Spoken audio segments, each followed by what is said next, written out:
All right, welcome to Benny and the Squirrel. Today is a nice special day, January 26th. We have special guest 26? Sachin Dev Duggal. 22nd. 22nd, buddy.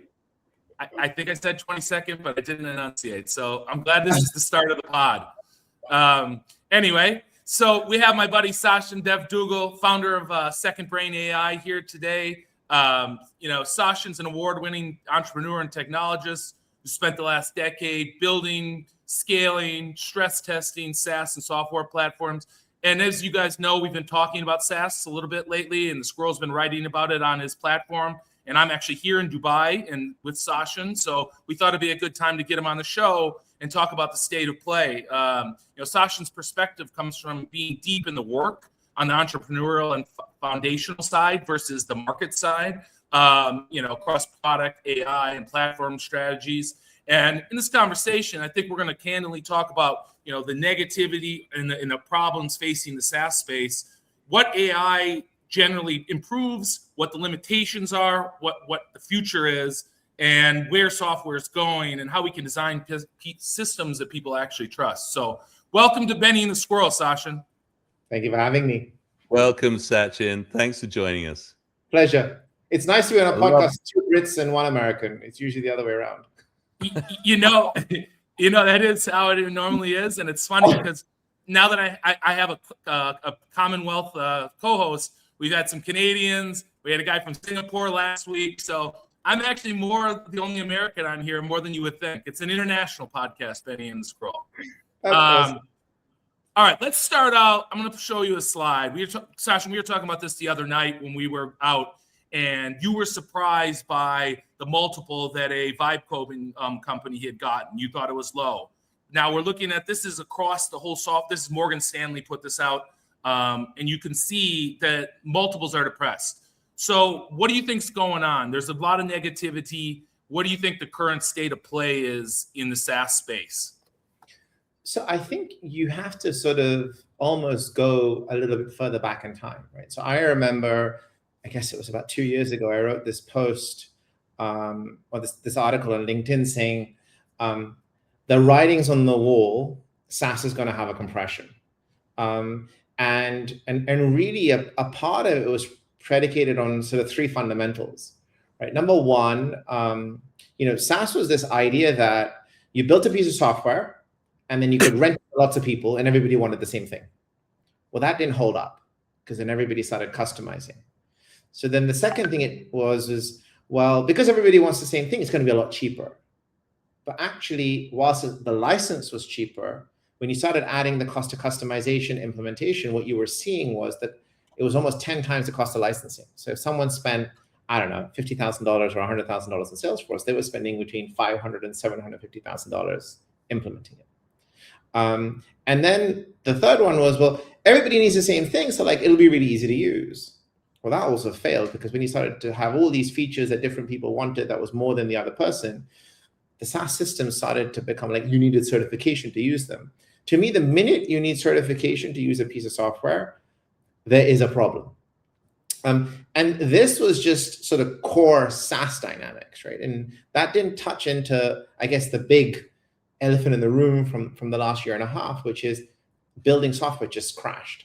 Right? And I call this sort of the collapse of the craft barrier. But effectively, what you're seeing is...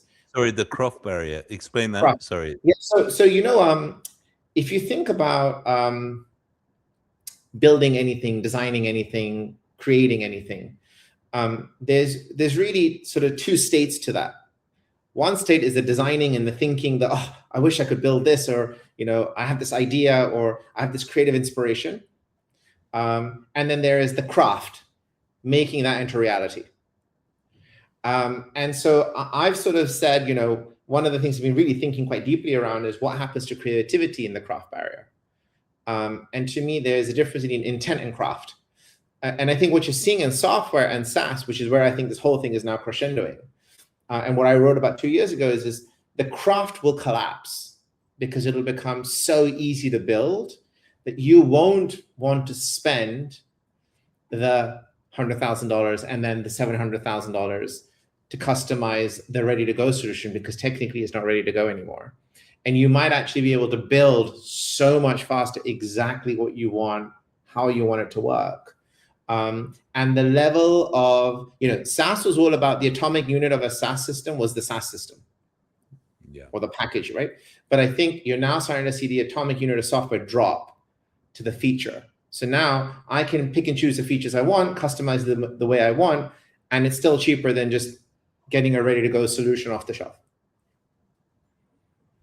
Yeah. Right. And so then, it's basically one of those things where CRM, let's just use that as an example, the software cost itself maybe is comparable or even over what can be built now in this this massive deflation we're seeing in the cost. But you think the big difference will be the implementation, because the people, like every law firm can have their own version, right? And so they're incentivized to know how it works from the beginning versus here's our prepackaged Model T. You got to learn how to use that because we're not changing it for you. Is that kind of a... Well, I think you've hit a really important point, which is, when you have the intent of what you want to build, and then you're a part of the build process, you inherently understand it better.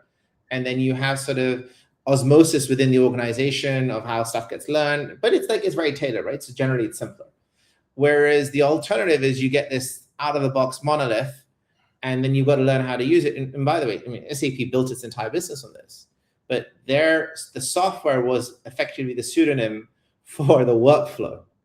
SAP was telling you workflow. This is how you should do manufacturing of this bit.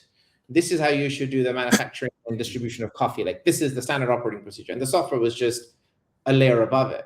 I think what we're saying now is, well, you'll call a spade, which is if I need the consulting on a process, I'll either go to a language model or I'll go to a consultant. But now I will define how I want to execute and build that into software myself. And it's actually going to be cheaper, faster, and better than going through a SaaS solution. Go ahead. Sorry. I was going to say one thing though, but we have to be very clear in when we define SaaS, right? Because SaaS, unfortunately, is all encompassing at the moment. So let us be really definitive in saying, when we're talking about this, this portfolio of SaaS companies, we're talking about SaaS companies that are basically a UI on top of CRUD operations, right? So read, write, update a database. There are other SaaS solutions like infrastructure monitoring, foundational models, payment processing subscription systems, maybe even like financial accounting because of all the regulatory requirements it needs. I feel like those spaces are much safer because the cost to build those is still prohibitive for your internal consumption. Whereas the cost to build...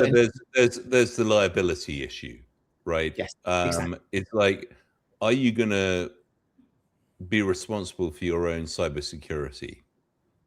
As a board of directors, probably not. Are you going to be responsible for your own Sarbanes-Oxley compliance? Exactly. Independently? Probably not. So I do think that there are some verticals within SaaS that probably have some sustainability around them. Yeah, well, and maybe the sort of the core CRM, which is really a big chunk of the pie chart. It's the call centers, it's the user experience, it's the UX or whatever you want to call it. I think that is the real sort of gaping open wound, if you like, of the whole thing. Well, and I think I like your point, and I'd push a little bit further in saying, fundamentally, you have only a certain number of SaaS types. It's either a wrapper or on an SOP, or it's a wrapper on insurance, or it's a wrapper on workflow, or it's a wrapper on a database. And I think the wrappers on database and workflow are done. Yeah. The wrappers on insurance and risk, or the wrappers on SOPs, like there's space there because you don't want to be relying on a language model or your internal process to go define a brand new way of manufacturing a widget. Yeah, and risk models. We talked about risk models the other day, and how there's the logic needs to be defined. Accounting, the rules are from GAAP and the IRS, and so there is something to say, hey, we're SS&C or somebody like that. We have mastered this, and we're the industry standard. So if you use us, then you don't get fired for hiring SS&C, for example, or the old adage in stocks was you don't get fired for buying GE, which was ridiculous. GE was a bit before that, fraud. or IBM. Or IBM. That's what it was. You don't get fired for buying IBM. That's what it was. Yeah, and look, I think the real trade here, right, is because I believe in like all of these things are basically like how big is the arbitrage, and so the arbitrage on the wrappers that are being commoditized, so the database and workflow operations, is that the hallucination risk or the error risk is such that an error induced doesn't have such an economic impact, and it can be quite easily fixed.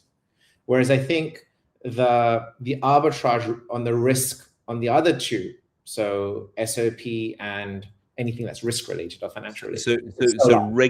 So it's basically regulatory and cyber, right? And so scale. Data theft and regulatory risk at scale are the walled gardens, if you like, right now. Everything else I view as kind of open season. Well, I'd say there's a middle one, which is this whole thing around large scale standard operating procedure systems, right? Because the incumbent has nailed the standard operating procedure. So if you go to, for example, a HR software, I still feel like that's quite safe because there are so many processes that, a people person. So give me some worked examples, Sachin, in terms of, where that walled garden, who owns it and why do they own it? Yeah. So look, the database providers, for example, are safe. No one's going to go build a database. I think the infrastructure monitoring folks like Datadog are safe. No one's going to go build a Datadog. No one's going to go build a Cloudflare. I think, or a Palo Alto. I think the Workday folks are safe because it's so complex in large organizations from a people process perspective that you kind of just want to inherit the SOPs. I think the same thing for an SAP, right? I think the reason Workday, Datadog, which ones? SAP. Then you've got like MongoDB or Postgres. Like it's too big. There's no benefit, right? You might as well the marginalized cost of a database. So just so you get an idea, I'm excluding names from my short basket here. So yeah. let's get specific. I think those are sort of rock solid. I feel like the cloud and foundational model folks, because again, you're not going to go. I mean, you could, but you're not really going to go build a general purpose foundational model these days, right? I think that ship is sort of sailed a little bit. You're making improvements on existing stuff. And then I'd say the payment guys, because payment rails is expensive business to build, right? Whether it's payment or banking rails. And so I think like those folks, travel rails, so the Amadeus and the Sabras, the underlying stuff that actually runs the hotel. Yeah, no, but this is the stuff that we all used pre-internet, right? I mean, all that exists. It's almost as old as Swift, right? So, but that tells you it's not really the UX. It's more the underlying foundation. Yeah, of what they're absolutely. Doing, so right? That's why you need to. That's why you need to tread carefully here. Yeah, but I think that's the arbitrage, right? That's why I said the arbitrage around, and I think one I missed, which I think is important, is a distribution arbitrage. If you already have all the airlines and you're doing all the booking, it's stupidly hard to go change that rail. If you have all the payment providers and everything else, Stripe did it, but like you're not going to get 50 more Stripes. Because what's the arbitrage? Yeah. So in essence, the takeaway here is there's a negativity towards SaaS, which is justified. You outline the problems and we dig a little deeper, other than, SaaS is dead. Reality is some SaaS is dead. Some, because without what we just discussed, will do better. Now, what the multiple should be is a different discussion, but their business isn't going to get replicated because it's for me or you, or if me, you, and the squirrel wanted to go do it. even though the cost of building some of the UX and back systems has dramatically decreased, it's still the liability side's there, getting access to the rails and those things. So when you think about this, there's going to be a more dispersion within the SaaS, and you got to really know more than ever which you own. So the basket approach is probably the wrong approach if you're investing in SaaS. You have to know what you're doing, and long short is probably a golden era, to be honest, within the space. Because there's going to be guys who hold up, which even if they don't make a lot, there's going to be other guys that are going to get completely wiped out. Is that a fair summary? Yeah, and I think you've got a bunch of these exponential laws in play, right? So I think one way to look at this is the SaaS company exploiting an exponential law of risk, exponential law of data, or exponential law of distribution, right? And if it's got any of those three exponential, it's pretty safe. Because again, the SaaS in itself is just— say that again.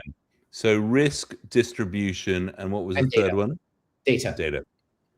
Right? Because the thing is, if it's got those three at scale, then the SaaS itself is just a wrapper on it. Yeah. What it's built is a fundamental non-SaaS business underneath. It's like, Skype. Actually, you've just distilled it, right, completely perfectly, actually, Sachin, which is, what these LLM creates are the most perfectly elegant wrapper around sort of fundamental truths. Correct. And so, you either own one of those truths or you're just hanging along and tagging along. Exactly. Right now. Yeah, you have a short I love that. I love that as a mental model. I really do. And it's a great segue.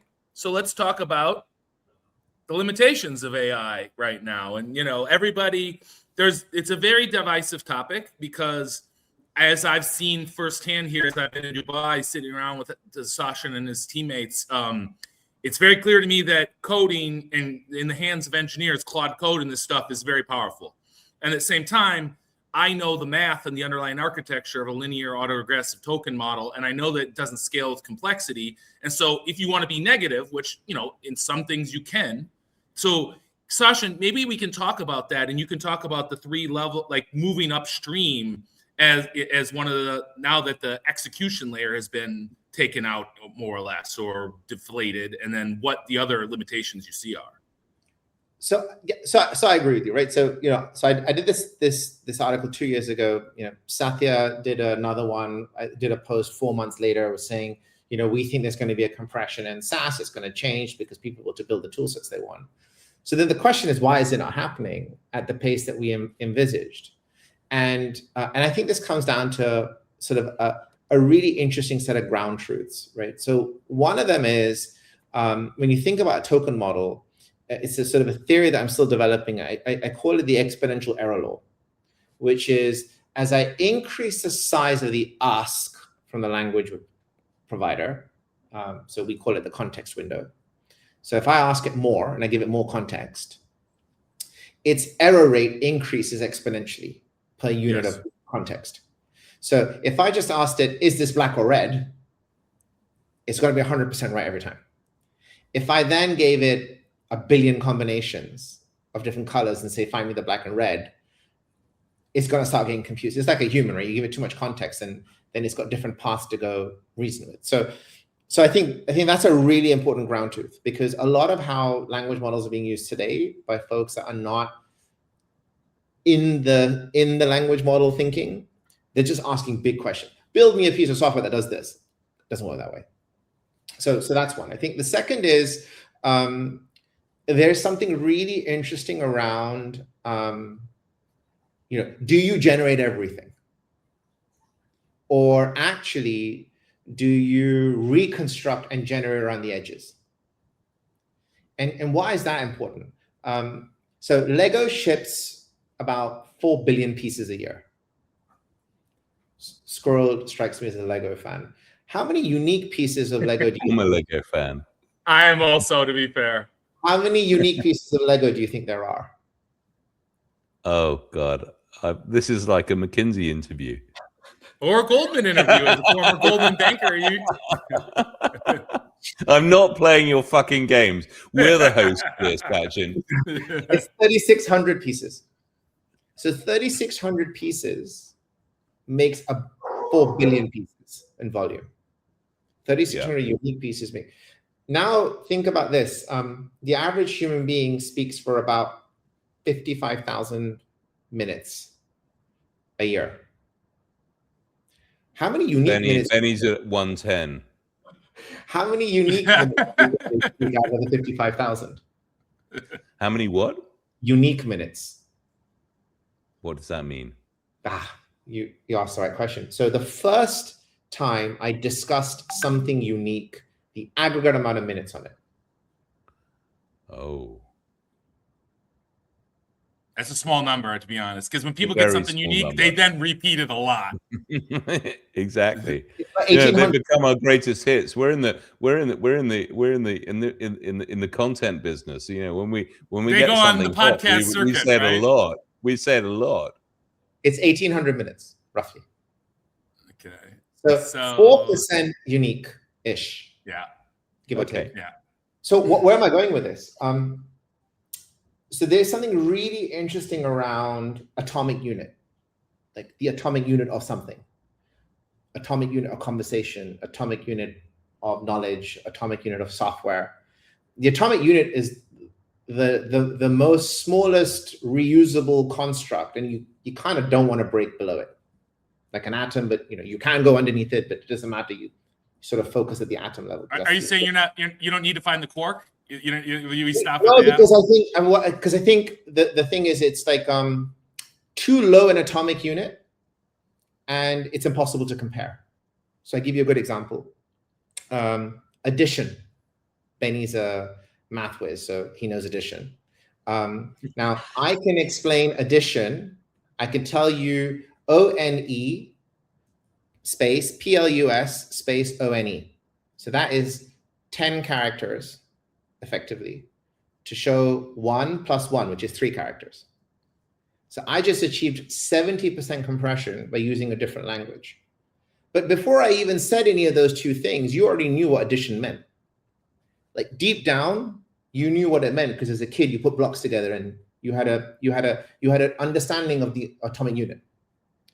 And so why is this so important in the world of AI is going back to that whole thing of sort of the exponential error law. You kind of don't want to generate everything every single time. That's really stupid. Yeah. What you want to do is reconstruct from truths and generate what's new. And what you'll find is it follows a linear decay curve where the amount you generate keeps reducing because we're not that unique. So there was this, I met a really interesting chap. He was the father of ontology when it comes to sort of computer science. Was a co-founder of Siri. And he asked me this question. He's like, well, how much unique knowledge do you think there is in the world? I said, oh, wow, fuck. Or how much is there unique conversation in the world at any given moment in time? And you really, if you broke it into concepts, I'd say it's probably like 2%. Well, basically, can we just tell all listeners right here, you're basically living in the 2% right now. So just relax. And so why is that interesting? Is that our ecosystem is all around files. An email is a file, a document's a file, a PDF's a file, a meeting is a file, this conversation, this podcast is a file. Like from an artifact perspective, it's an artifact. Well, that's too big a unit. That's like a piece of software. It's too big a unit.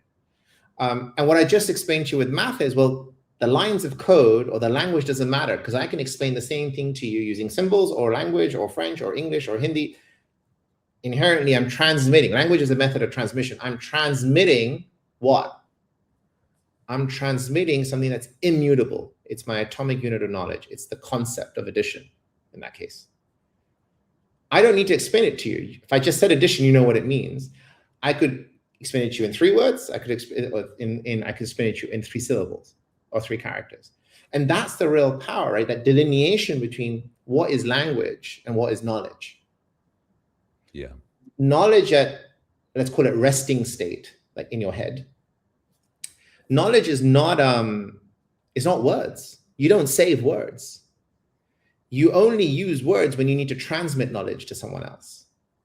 And then you will adjust the words you use. And that's why in a language model, by the way, you ask the same question every single day it'll use different words every single day, just like we would use So different words. it's breaking stuff down to heuristics, basically, is what you're talking about. I've noticed. I mean, I'm a retail user of AI models, and I have my Comet browser open next door to my Edge browser, and I've noticed it's getting better at context, right? When it answers my questions, it does reference the garbage that I've discussed with it before.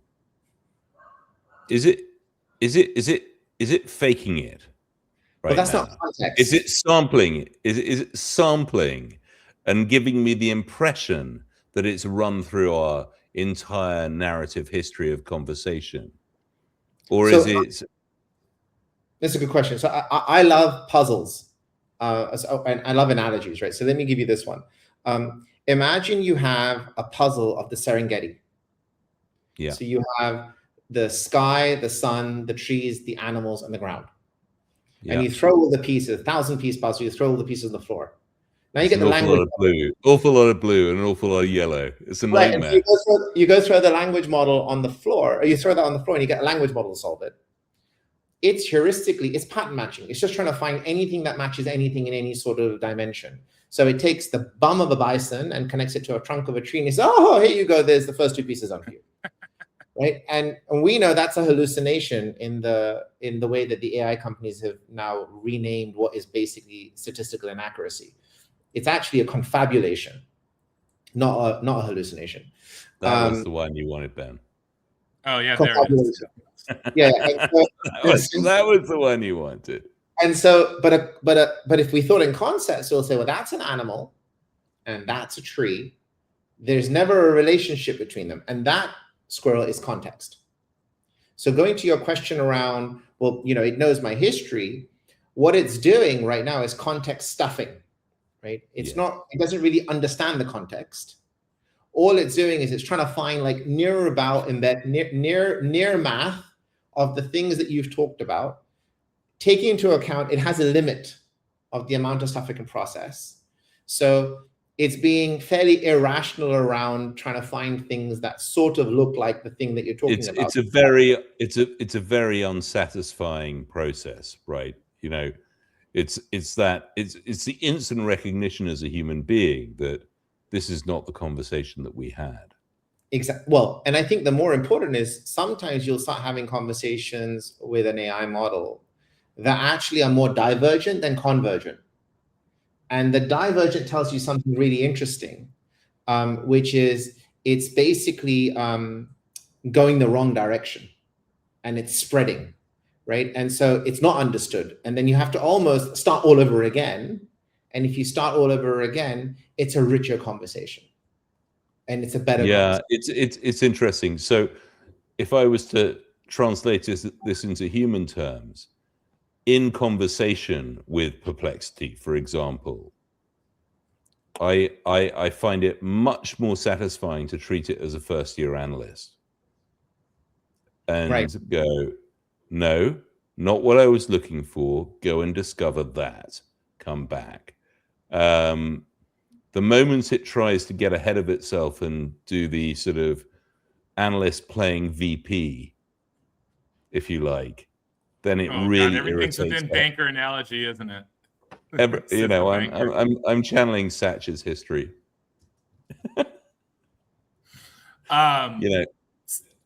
So, but actually, I had a question behind that, which is that the way it is programmed? Is it trying to run before it can walk? Is really where I am. I think the walking is in itself aspiration at this point. It's waddling at best. I think that's where I was getting. And I think it's really important because, see, intelligence, one could argue, is 3 facets. It's meaning, it's reasoning, and it's emotions. Take emotion out for a second. It's meaning and reasoning. These LLMs are at best a proxy to reasoning. They have no concept of meaning, right? And so, and I think a part of this is folks don't really understand how a language model works. So I'll give you a really simple two model, right? You have a graph, so the X and Y. On Y, you have age, on X, you have sex. And we're going to put, it's a four model LLM. So you got king, queen, prince, princess. Mm-hmm. That's your model. Now I'm going to ask it a question. Who's older than the prince? Queen, king. Who's the opposite sex to the princess? King, prince. You ask it any other question, it's still going to give you an answer from one of the four. It only knows those four things to give you an answer from. Well, that's because, you know, the inherent background is this is a Markov process, right? And so it's a linear model, that's a linear autoregressive model that's just statistical, right? And so it's still based on linear thinking. It's a linear if-then model that has phase transitions in it. And so you still are subject, you know, like think about the butterfly effect and Edward Lorenz model of why weather models don't work after a certain amount of out. It's because the error propagation, right? Even though we know all the variables and we know how the variables interact, which in a social system we definitely don't, it after a certain amount, it just the error part of the equation takes over the rest, right? And so why would you think a linear model for information, natural language, would work any differently, you know, or would give you the ability to scale with complexity? Well, and I think there's a more fundamental piece to that, Ben, right? And if you sort of hit it, which is language is not the way you compute meaning. Language is how you transmit meaning. It's an interpretation function, yes. Exactly. And so that means meaning is a different structure. And one would argue that meaning is a symbolic structure. And why symbolic? Because you retrieve the symbols. You don't keep making up your memory. Once you've learned it, you file it. And then what you do is you pull from your memory and you add to it. And so for a moment, imagine meaning is a function of knowledge.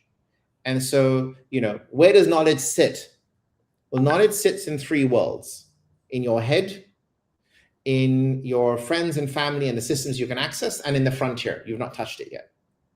And when you have a bright idea, usually when you've gone to an event, you've met someone new, and then you've brainstormed with the team, you've actually brought knowledge together from three different places. You fuse them together, and then you've used your context to understand it. And now you have a new idea, right? So you would almost argue that ideas follow the first law of physics, that ideas cannot be created nor destroyed. They're only born, but they're born from existing ideas. Kind of makes sense, right? Multiplication was born from addition. Algebra was born from basic math. Calculus was born from algebra, and so on and so forth. And so then in that, along those lines, it goes back to what you're saying about the small percentage of uniqueness, right? Exactly. So the frontier can be, you know, I'll give you an example since this is a finance more focused. I was very classically trained in all the Newtonian physics based finance theory, which, you know, Squirrel was as well, which is based on equilibrium and dampening and all this stuff. Then after the great financial crisis, I knew that I had been lied to and that was bad theory. And I just immersed myself in complex adaptive systems and complex theory. And I was like, oh, this is how things actually work. And they don't teach that. And so then you kind of start to see, oh, I can fuse finance and complex theory because I'm going to the frontier, which, you know, other people had already thought about this, right? I didn't come up with anything new, but I was reading the research on cross disciplines. And now I'm like, oh, I can apply this. And, you know, we had a guest last week who's a financial professional, deals in convexity and options and kind of high level finance. And he's big into that. And so I think that just to bring that back to a finance point is maybe not a new idea. It's just a new idea to you sometimes. Right. And I think, again, that's the whole beauty, a new idea to you, but even your own new ideas, they're born of parents. And those parents would have come from one of those three domains. You would have learned about it at some point. You would learn about it from the friends or the books or the family or the systems you can access, or you would learn on it because of a new interaction. And actually, when you learn best is when all three come together. So the argument was, right, that knowledge that you don't yet know has high entropy, so highly unorganized. And knowledge that you do know is low entropy. It's very organized. And create new ideas or creativity or anything is a fusion of low entropic states and high entropic states and bringing them all together. All right. And well, let's language models can't do that because all they're doing is regurgitating a bunch of words that they think are the next words on the back of a sequence they've already seen. Yeah, I think that's a nice way to wrap this. Now let's talk about, Sachin, this right here. What is the $20 trillion knowledge crisis? Why don't you kind of elucidate this for us? So look, I think, again, let's ask the question to you guys, right? How much time do you spend in a day searching for emails, notes, documents, something that you wrote? An hour, maybe 2 hours a day? Like if you took an irritating amount of time, yes. So the average person spends about 2 to 3 hours looking for shit in their digital world, forget in the real world. And then on top of that, my dog. And then on top of that, they probably spend another hour writing or doing something that contradicts what someone else in their team or what they've done before. And then they probably spend another 30 minutes to an hour duplicating what someone else in their team or what they've done before. So the worst view of this is 3 hours a day. The best view of this is like 2 to 3 hours a day. The worst view is it's 4 to 5 hours a day. An average, we have 1 billion knowledge workers in the world. It's about $100,000 per knowledge worker. And so you got like a $20,000 cost, $20 trillion wasted a year. Amazing. $20 trillion to find shit. That's it. That you've already got. That's my point. You're spending $20 trillion a year to find something that's already stored digitally. Forget everything that's not stored digitally. I mean, it is kind of incredible, and if you think about the path. I was just thinking about my day, my day today. I think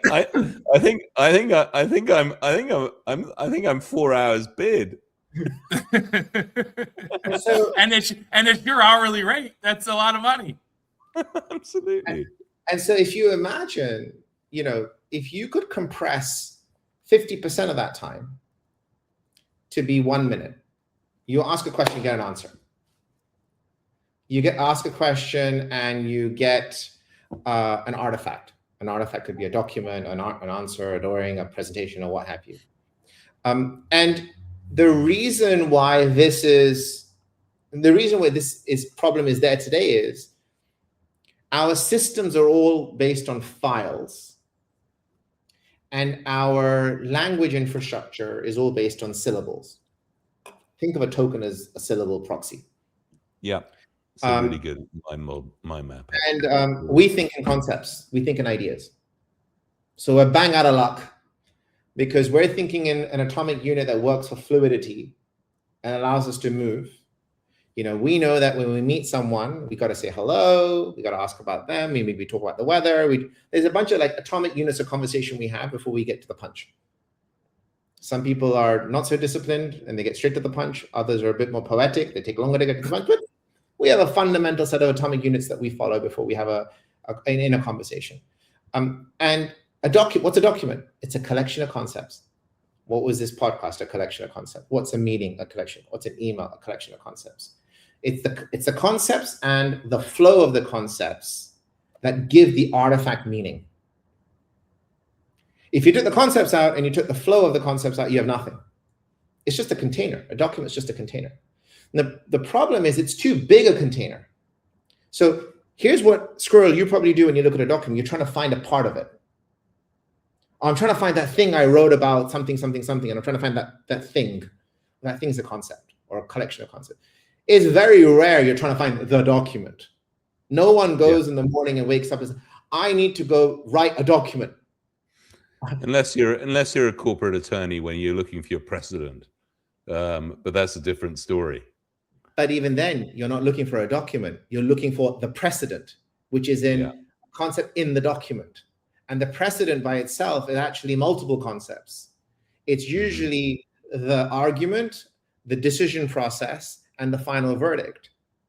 right? And usually in that case of the lawyer, you're actually looking for, is there a decision? Is there something in the decision process that matches what I'm looking at right now? Right. And so what we are doing right now as humans is extracting, pulling, copying and pasting. Now we're using AI to try and synthesize. And then looking at sometimes the gibberish we get back, changing, adjusting, and going backwards and forwards. And that's why you have this massive inefficiency. So if you suddenly started to say, okay, you know what? I'm going to map all the content that's in my mind and my system everywhere, for as long as it's digital, I'm going to map it all to concepts. So suddenly you have a compression. A really good example of this is an airline call center for a big airline probably gets like 500 million minutes of calls a year. Yeah. It's only about, I'd argue, 20,000 unique minutes. Right? Because how many different ways, I mean, there's 100 different ways you can talk about changing a seat. There's 1,000 different ways you can say, I've got a kid, I don't want a night flight. There's 500 different ways probably you can say, I'm vegetarian, I need a vegetarian meal, I want to change my flight. But actually, there's a fixed permutation of things. And that fixed permutation, if you get the right atomic units broken down, is very small. And the rest of it is just stylistically how it changes. And I think, an easy way to think about that is everyone has an iPhone or a Samsung, and on your language board, you can use emojis, right? So I can say a bunch of different ways I'm happy or I'm sad, but I can get with one character something that's universally, or not universally, at least in the world, understood. I have a frown face. Pretty obvious what I mean there, right? Or mine is blown. You know what I mean? Like, and so I think that's kind of just a very distilled down. You really are. But I think that's the whole benefit of this, right? So imagine you could ask a question and get an answer that's grounded on your reality. And your reality is your intelligence, your bias, and your context. All right. Well, let's talk about what's your solution, your hypothesis solution, and what you're building. I put that slide up a little early, but walk us through this just a little bit.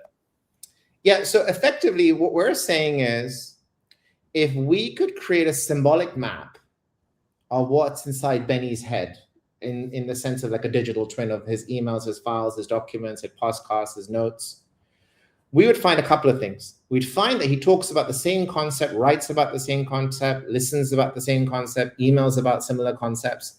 All of that is just siloed away right now. And so when he needs to go look for something, he has to go synthesize it himself. Well, what if we just knew it? So when he's talking about Benny and Squirrel and he's talking about AI, right, he's got a bunch of things that he's written about, and it's already narrowed it down. The beauty there is it's extracted text, image, or video related to that sort of substate of concepts, and what is context? It's the relationship between concepts. And so in that context, and now suddenly it's super accurate. And then you give it to a bunch of language models to synthesize an answer, because now you're using a language model to create language to synthesize what you've already narrowed down. And so what that means is you get a Sorry, can I pause you there, Sach? Yeah. So what you're setting up is a sort of, if you like, an operating system that's cleansed all of the context into this heuristic, which the LLM can interrogate with some kind of additional context. Okay. Well, it's not even interrogating. I guess what's happening is the LLM doesn't have the ability to interrogate Squirrel. The LLM only has the ability to synthesize. That's what it's Sorry, synthesize, better word, but absolutely, yeah, better. Yeah. Well, what happens? We interrogate the symbolic graph. We give it the 6 bits of text or the 10 bits of texts that are only related to that concept, by the way. So not 6 documents or 10 documents. Therefore, we've shortened the context window. We can even then split it up. We can have multiple LLMs look at it, give multiple answers back, have an AI council of LLMs, and they argue with each other to get a best case synthesis. Sorry, you need to pause there. The AI council of LLMs. Walk me through that, please. They're gonna they have some kind of arm wrestle contest. What? So one of our hypotheses is that once we've got this context and we've got the related images and text, only the bits related to the concept, you don't give it to one language model. You give it to several, but you make one language model the chair. So you pick the right one to be the chair, and it basically gives the instruction to 5. They all come back with 5 different synthetic answers. They'll all be slightly different because they're all got different weights and how they run. And then what you say is you say, okay, I want a bit of this one, a bit of this one, a bit of this one, a bit of this one, which is basically the same stuff we're doing. And so what's really interesting in this is it goes back to the atomic unit. When you are synthesizing, you're actually doing little bits of atomic unit of work. And then the net effect is a synthesized artifact or answer or what you're doing. So what we want to do is break it up into all little pieces, then bring the answer back together and give it to you. So what will happen is when you want to ask something about your knowledge, your second brain's knowledge, you'll ask Quora, the AI, and say, can you help me understand all the conversations I've had about AI and governance on my podcast in the last 5 years? No chance you're going to be able to answer that question today, Squirrel. Right? You might have an idea. You're not going to be able to answer it accurately. Well, Quora knows every single time we discussed AI and governance, and it's on podcasts, and how it adjusted. They'll give you an answer in about a minute. Well, it also tells me how often I contradicted myself. Yeah. And also, it'll tell you, by the way, you contradicted yourself 4 times. This time you said this. And to me, the interesting thing in this is when you're writing a document, imagine she's like a chief of staff, right? She's just sitting there. She said, oh, this paragraph you just wrote. Is this the anthropomorphization of your second brain? She's called Quora, is she? Her name is Quora. Her name is Quora. She's a bit of a dominatrix by the sounds of things. She's just going to sit there on the side and say, I think you are contradicting yourself because you said this in the past. Now it's a decision to decide whether you want to contradict yourself or not. At least you've been prompted. You know what's amazing about this? I just thought of, because one of the things I can't remember the name of the book, but it's this concept of experts. It goes back to the Catholic Church and cardinals. Trust your Harvard professor. Trust your central banker. Trust the guy on the news. Whatever. So you resort to authority, not actual accuracy, because no one tests the people. And maybe it's because we didn't have the systems to do it, and it was a real ask to go back and say, at this state of time, this was said, and then see what actually happened, and then collect the divergences or the error, just in a linear model. And then this could be one of those things where all bullshitters could be put down, basically. That would be my hope. Oh my God, it's a nightmare. It's a nightmare. Fintwit's over. So what's interesting in that, right, is we ran an experiment sort of in a prior life where we recorded every conversation with customers. And then when the customer would come back and say, oh, I didn't say that, the AI would pop up and say, no, but you said it at this time. And no, I didn't say that. I'm like, no, you did. Here's a recording of just the way you said it. And so why is that powerful? So, humans by default have bad memory. And selective memory. Yeah.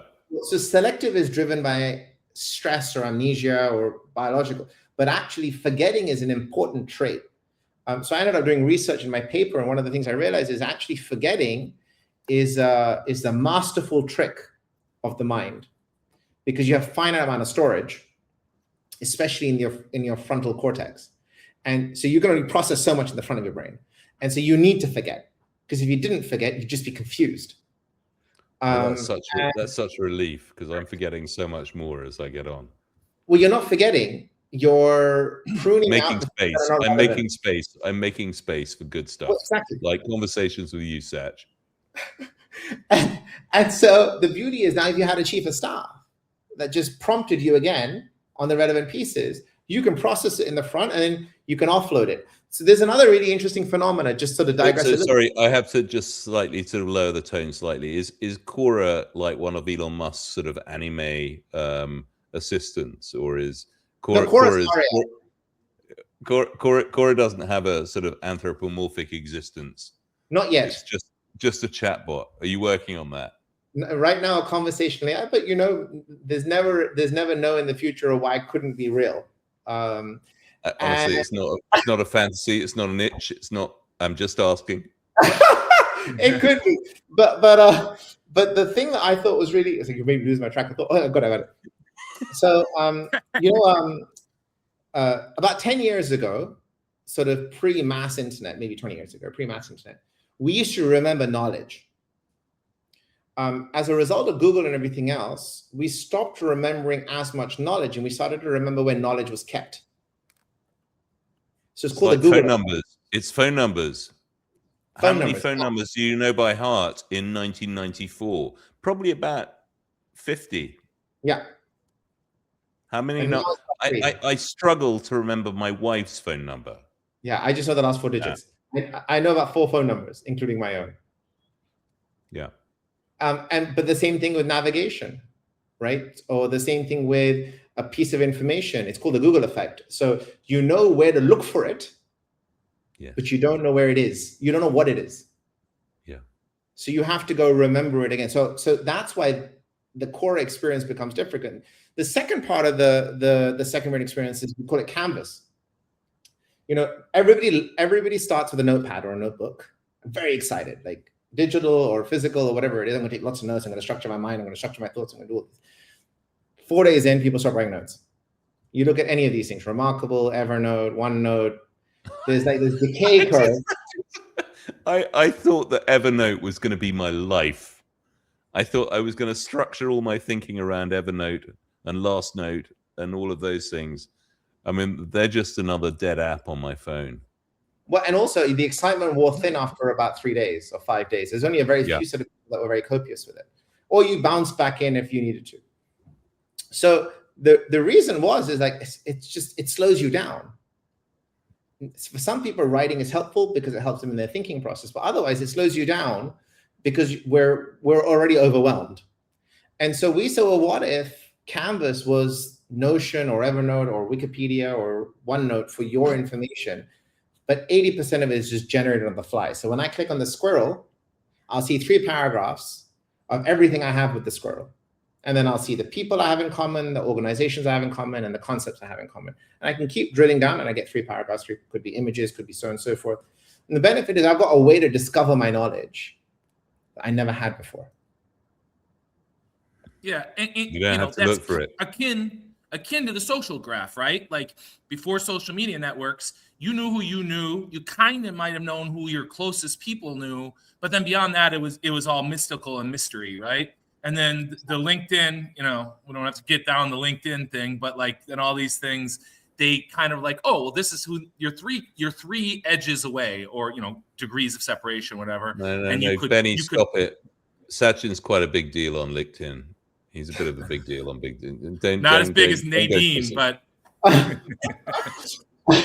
But I think the point is different. Now, if you imagine being able to discover your intelligence, like it feels really weird, right? Because it's like this outward, inward view of you. But discover your knowledge, right? Discover intelligence to a certain extent, because knowledge would just be the meanings of the things you stored, but the intelligence is then the relationship between those meanings. Okay. Right. And I also think then, and this is where it becomes really fascinating, if you had mapped out all the concepts of the squirrel for the last 50 years worth of documents, emails, notes, handwritten notes, PDFs, presentations, like everything digital, WhatsApp messages. And then you had like an agent whizzing around in real time saying, I wonder if there's a there here. I wonder if there's a there here, right? Just picking up concepts and randomly fusing and saying, that's interesting. You talked about this in this year and you talked about this in this year. But actually, these 2 things together, you should be talking about it this year. So imagine you had something that was effectively how our subconscious works, which is we have about, I think this was Yuval Harari said this, we have about 10,000 things that we'd never tell another human being because our subconscious filters them away. And so imagine you just had like a there agent, and all it's doing is just randomly trying to fuse any combination of your concepts together, and then the text or the video and the images behind it. And then it comes out. Is there a kill switch on the Tourette stuff? Yeah. It just doesn't come out. No, but exactly. But I think the point is it comes to you and it says, hey, listen, you know, you wrote about this idea 20 years ago and you wrote about this 10 years ago. And actually what's happening right now, you might be quite interested in knowing about. So suddenly at least creative expression is coming from the ability to fuse ideas that are already there. Or So the other tell me- side of this, yeah. So tell me, Sachin, this is a completely different way to think about the whole AI challenge right now. How does this productize? This is fascinating, right? I mean, this is closer to, dare I say it, Samantha sitting in your ear. We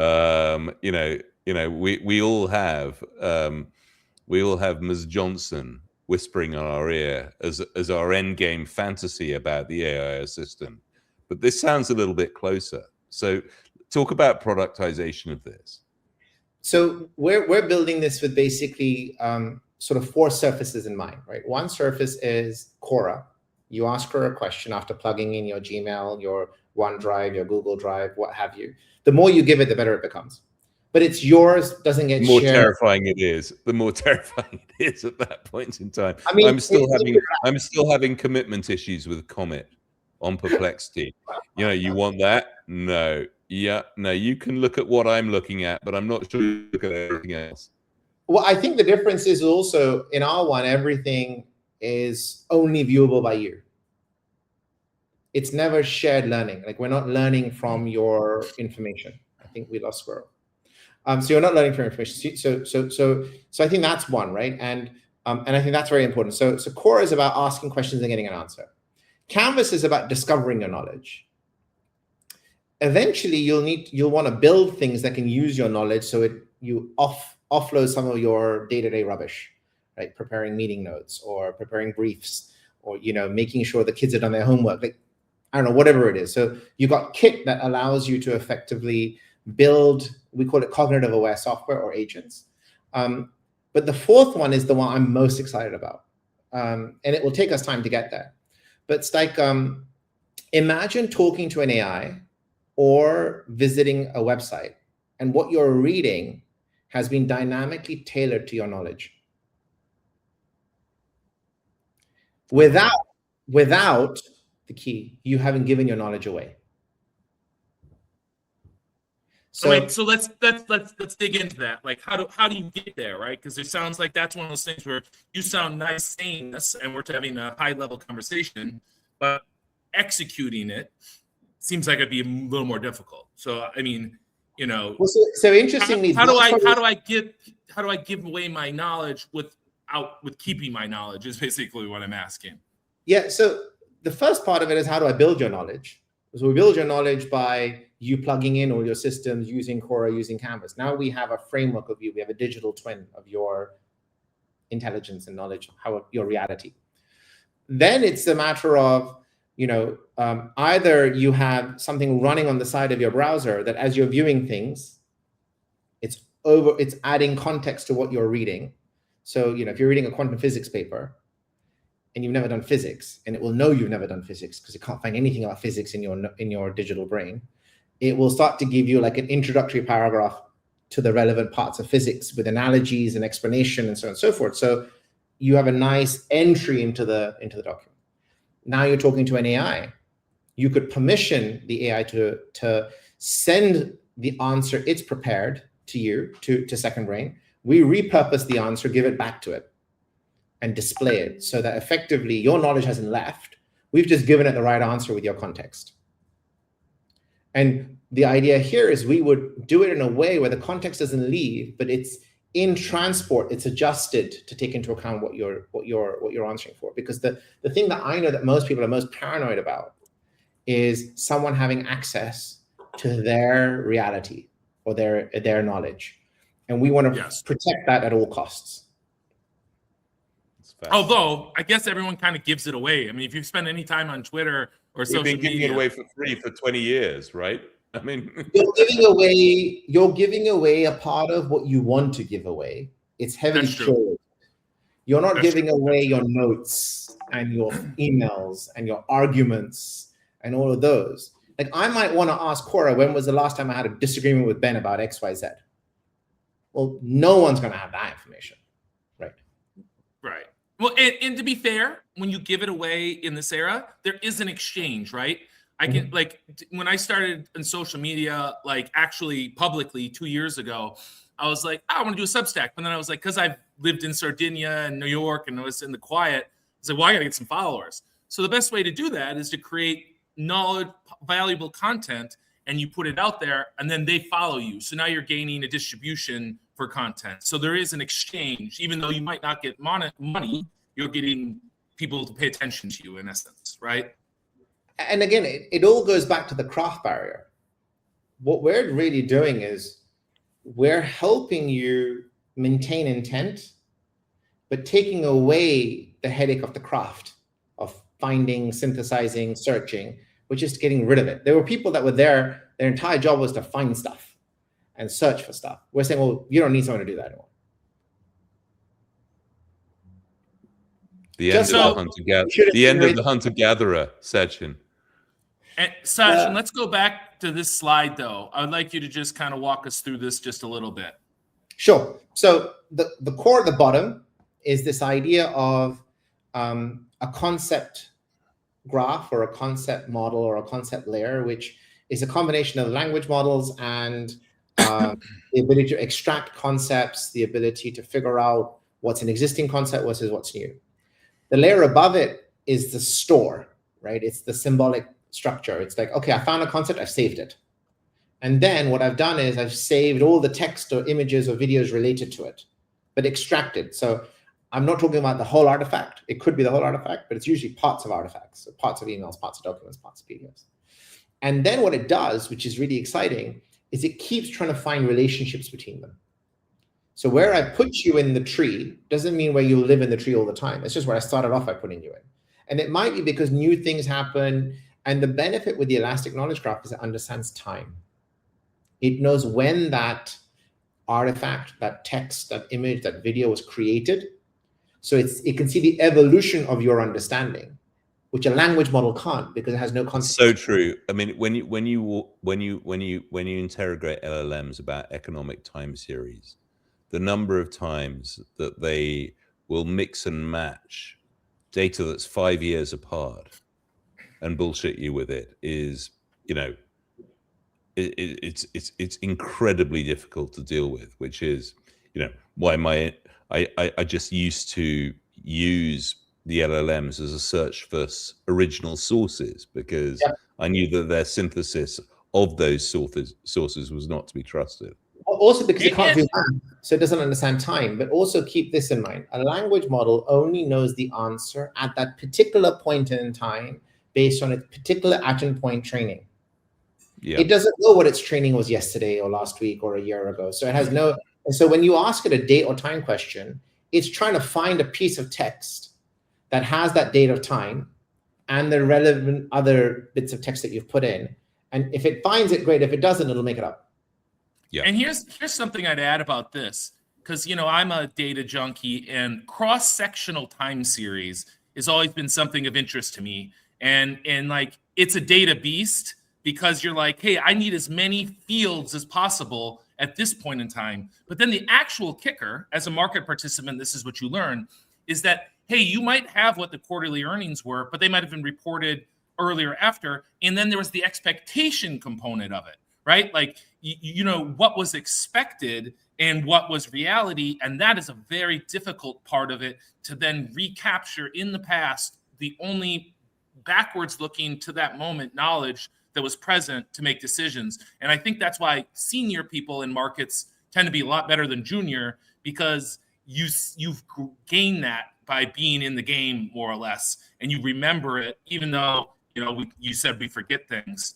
And so it's a highly complex problem, basically, to solve, I think.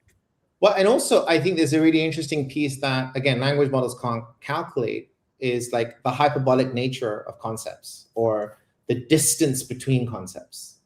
So the distance is a really fascinating attribute, because if I had two concepts that were really far apart, the distance tells me something about their relationship.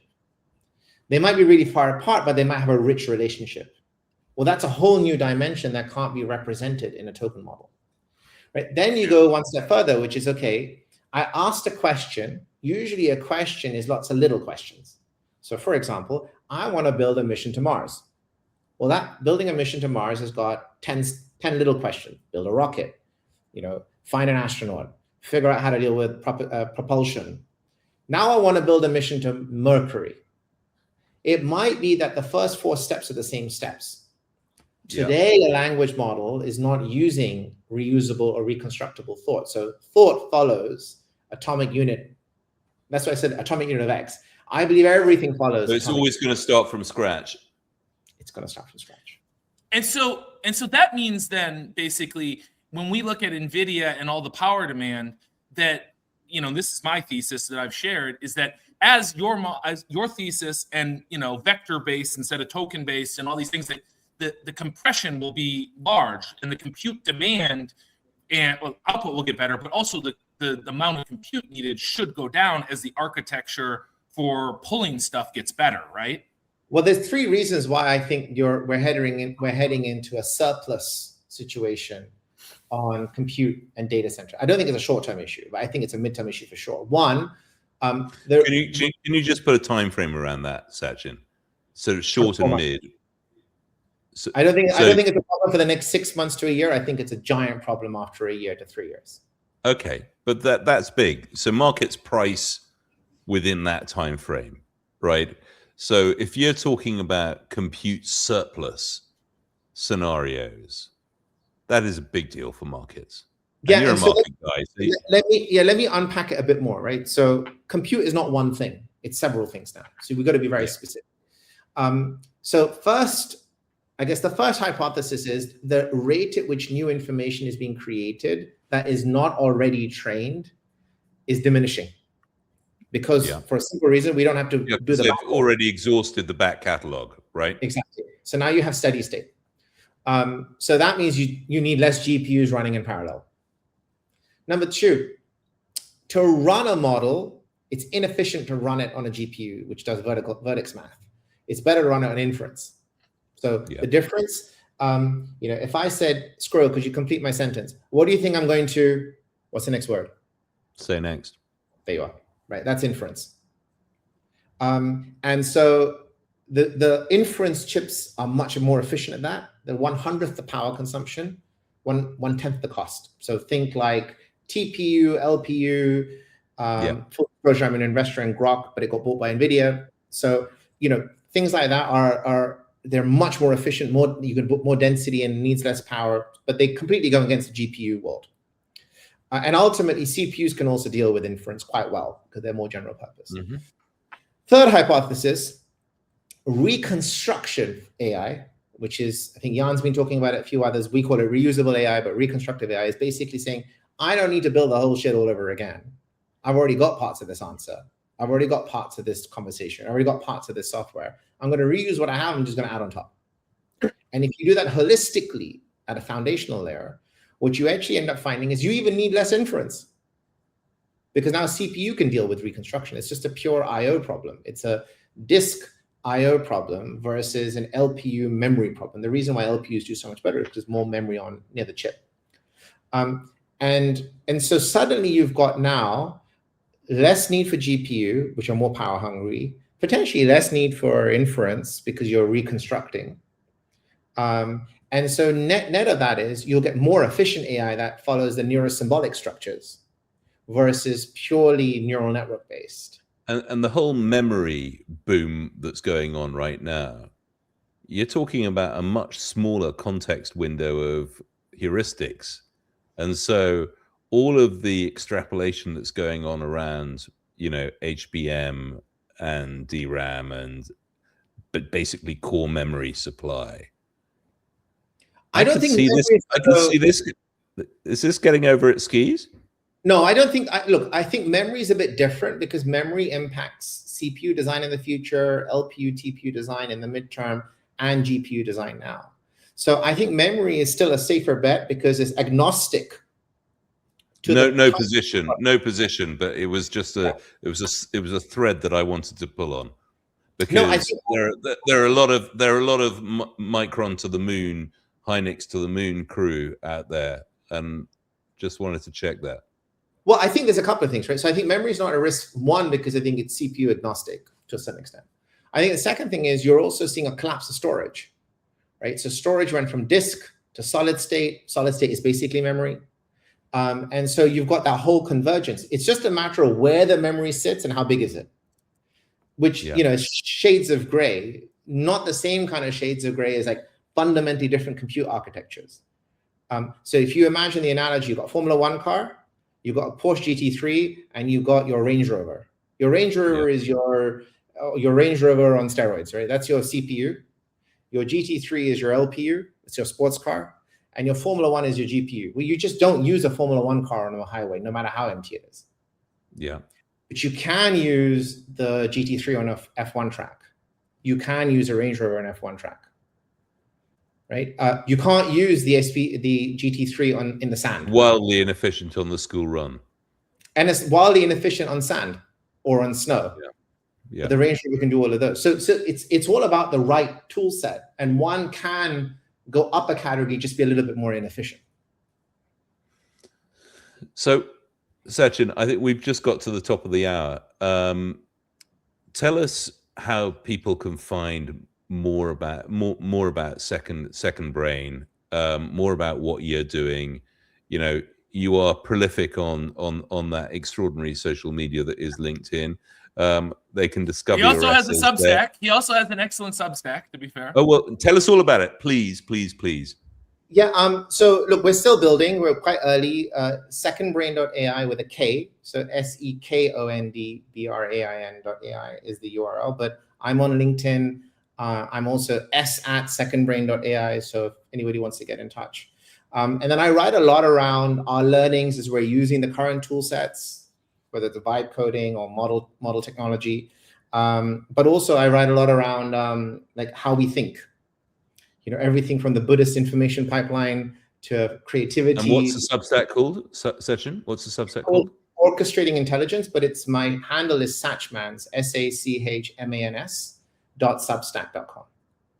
And I recommend people go see it. There's a lot of good articles on there, and kind of reflects some of the creativity and high level thinking that we had on this podcast. So thanks for coming on, buddy. It was a lot of fun. We'll get you back at some point, but I know you made the squirrel happy. You another Brit. Absolutely. Amazing. Thank you for having me. Oh, mate, thank you. All right. Well, that's it for Benny and the Squirrel. We'll see you next week, and have a great week and enjoy your day. Benny and the Squirrel out.